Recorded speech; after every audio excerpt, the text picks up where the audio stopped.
We have quite an interesting trade here involving the Oxbow Ox. That's right, ladies and gentlemen. Tanner Jeannot has been dealt to the Tampa Bay Lightning in exchange for Cal Foote, a 2025 first-round pick that is top 10 protected, a 2024 second-round pick, a 2023 third-round pick, a 2023 fourth-round pick, and a 2023 fifth-round pick.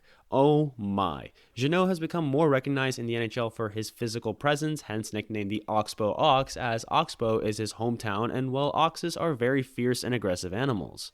But nonetheless, it's easy to see why he was getting so much attention in the trade market. First of all, he carries a very low salary. He only makes $800,000 a year.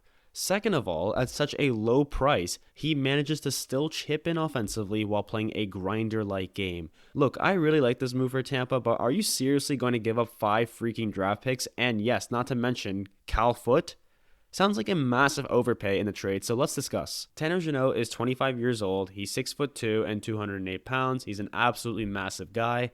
So far, Jeannot can only be described as a solid bottom 6 forward at the least. He's appeared in 56 games this year where he had 5 goals and 9 assists totaling 14 points. He's appeared in 56 games this year where he had 5 goals and 9 assists totaling 14 points, as well as 213 hits and 85 penalty minutes. Let's also remember how the young man put up 41 points, where 24 of those were goals last year, so now that he's playing on a much better team, his point totals can go up.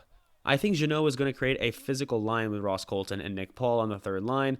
With his tenacious style of play, Jeannot brings even more physicality and grit to that line. We may even see Jeannot get some power play time on that second unit given his strong net front presence ability. There's no doubt that on paper, this is a good addition for the Bolts. Last year, we saw how they didn't even go for a big name on trade deadline day, but they went for Nick Paul, which by the way was a guy I barely knew until he got traded, but look how it paid off. He scored 2 amazing goals in Game 7 versus Toronto to get Tampa the win in that series, and Jeannot could be the Bolts' next Nick Paul. However, they didn't give up much for Paul as they did for Jeannot. I'm genuinely confused what Tampa's GM, Julien BriseBois, is trying to do, and what was he thinking here? I really just don't understand how you give up 5 draft picks in exchange for a guy who's barely been in the league, doesn't play a top 6 role, and has only 15 points?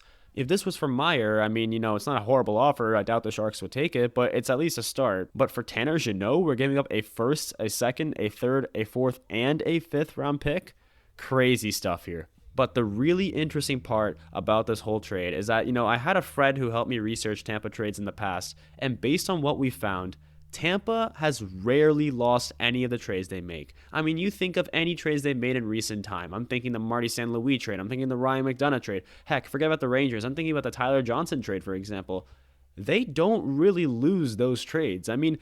Even when they send players away from Tampa, they don't lose. Look at the Nick Paul move. It was a masterclass move. People were saying Tampa overpaid there. They're not going to get much out of Paul, but not going to lie, it paid off in the end, didn't they? They made the Stanley Cup Finals, and Nick Paul went on a great run. What if Julien BriseBois knows what Jeannot can offer and can see right through Jeannot and that he's the right guy? That is the only reason I can assume they gave up so much. I have a good feeling Jeannot will only increase his value from here. He's probably going to get extended by Tampa considering what they gave up.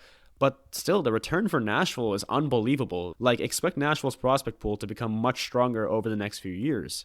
Let's not even forget how Cal Foote is also part of the deal. He was a former first-round pick back in 2017, and yeah, I guess he's had some trouble finding a high-impact role on the team as a defenseman, but perhaps this move to Nashville will change all of that. The Lightning's strong right side has made it really hard for Foote to, land himself a big role there, but the Predators are a much weaker team, so maybe he can play top 4 minutes and on the penalty kill, at the least. But if you're a Predators fan, you are probably just jamming right now. This is a good trade for you guys. You got a return that almost nobody was predicting. You got a former first-round pick, you got 5 draft picks, you are livid right now. But Jeannot can still make an impact for the Lightning. Let's not get ahead of ourselves here. He will make the Bolts a lot tougher to play against, adding some sandpaper. And look, if he finds his scoring touch that he had last year, he could be a real difference maker for Tampa Bay. There's no doubt. So comment down below who you guys think won this trade. Was it the Bolts? Was it the Predators? Was it a win-win trade?